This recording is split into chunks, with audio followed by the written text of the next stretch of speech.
mise en avant, c'était les frontières et la liberté de circulation et d'installation.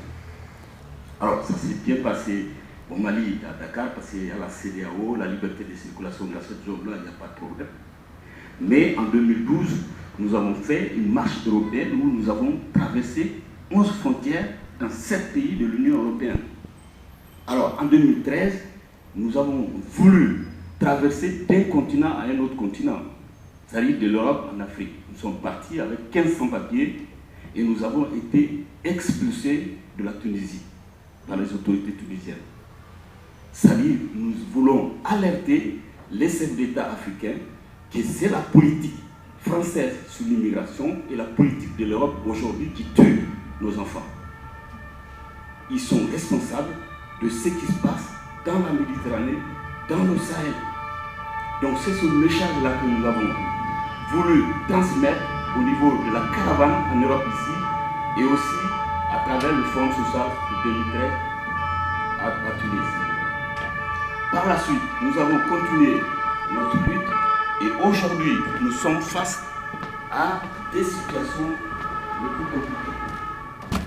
Au mois de novembre dernier, nous avons fait une semaine d'action en Italie, interpellé la présidente du Parlement italien qui vient de prendre la présidence de l'Union africaine et l'Union européenne pour 6 mois, pour le danger de la fin de Mare Nostrum.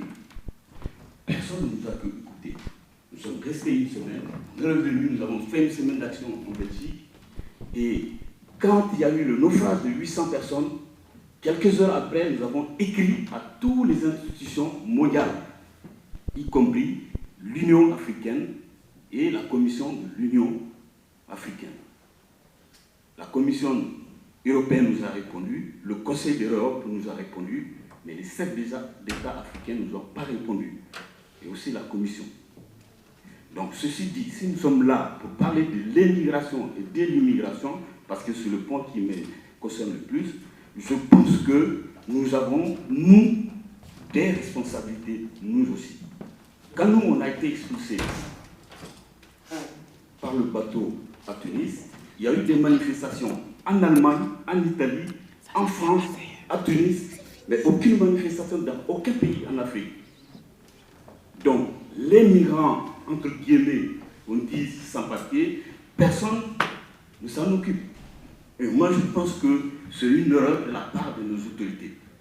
Je dis aujourd'hui que je suis le plus gâté parce que j'ai le maire du 20e ici, j'ai le consul du Sénégal qui signe nos laissez-passer, j'ai aussi le secrétaire général de l'intersyndicale africaine, que je pense que la lutte des sans-papiers peut être conjuguée avec la lutte syndicale. En termes d'organisation, vous êtes beaucoup plus efficace que nous. Quand on fait des manifestations, souvent on est bloqué. Cette année, par exemple, nous voulons faire une caravane en Afrique du Nord pour aller à Tunis en 2015. Les autorités algériennes nous ont fait savoir que même en termes de manifestation, on ne peut pas traverser. Alors pour moi, une manifestation déclarée, c'est comme un convoi présidentiel. Parce que tous les pays ont signé le droit de manifester. Et si la Tunisie accueille le Forum social mondial, ça veut dire qu'ils acceptent que tous ceux qui souhaitent s'y rendre les mettent dans les conditions. Ok. Merci. Donc je pense que dans ces conditions-là, parmi nous, nous avons tous nos responsabilités par rapport à ce qui se passe. À ceci dit, aujourd'hui, l'immigration ou l'émigration, il n'y a pas de voie légale. Pour moi, l'immigration illégale, elle est normale. Dans la mesure où il n'y a pas de voie légale, les gens ils sont obligés de faire tout ce qu'ils veulent. Alors, parmi nous, il y a des journalistes. Moi, je suis curieux de savoir combien de Français quittent par mois la France et aller dans les 4 coins du monde et comparer au nombre de migrants qui rentrent en Europe par an. Je dis bien par an.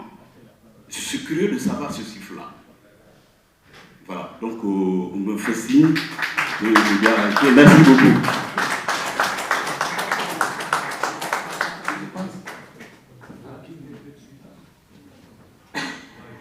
Plus on écoute les gens, plus on a envie de rester. Bon, mais moi j'ai mon train vers 18 h. Et comme j'ai des engagements aussi demain à Genève là-bas. Avec votre permission, je vais quand même quitter la salle. Et je me félicite en tant que doyen. Vous avez vu, Louza, on a bien fait de choisir Aristide comme secrétaire général. Parce que c'est non seulement les compétences, l'engagement, mais c'est surtout aussi l'engagement syndical, la motivation. Et donc, nous, graduellement, on laisse la route. Mais dans mon village, on m'a dit, quand le baobab tombe, il ne faut pas que ce soit des champignons qui poussent. Donc, vous avez vu, donc, si Louza aujourd'hui a un nouveau secrétaire général, je crois qu'avec vos applaudissements à ce que vous avez écouté, on peut être confiant. Donc, je vous souhaite bonne continuation, bonne discussion. On aura d'autres activités avec la FETAF parce qu'avec votre président, on se connaît depuis une vingtaine d'années. On fera tout pour garder la dynamique. Mais comme je vous dis, la lutte, si on reste comme ça à nous lamenter, à ne rien faire, rien ne se fera.